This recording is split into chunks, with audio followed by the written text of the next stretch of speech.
December 14. A root of bitterness. Esther chapter 3 verses 8 to 9.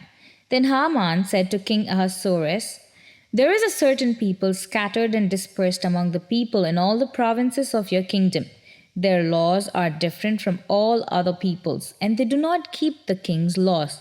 Therefore, it is not fitting for the king to let them remain.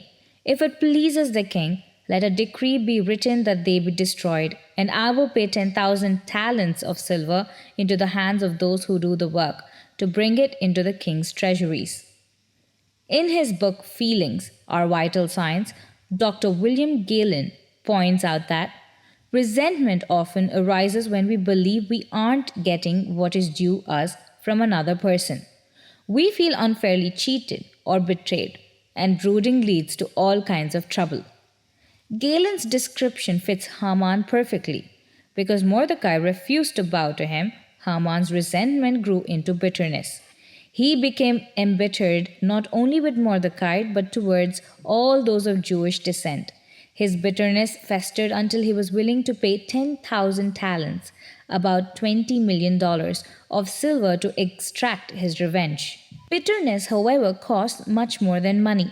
It robs us of our health. Medical doctors link harboring resentment to such physical maladies as ulcers and high blood pressure.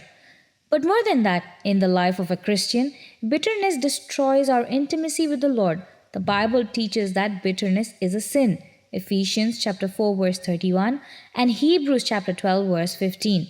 Unconfessed sin blocks our access to the Father and becomes a hindrance to our prayer. Isaiah chapter 1 verses 11 to 16. If you have allowed a spirit of bitterness to grow in your heart, confess it at once. Share your struggle with someone you trust. Do something kind for the one toward whom you've harbored bitter feelings. Whatever you do, don't allow a grudge to become a stumbling block in your life with the Lord. Rip out every root of bitterness in your life and rediscover the joy of the Lord. When the root is bitterness, imagine what the fruit might be. Amen.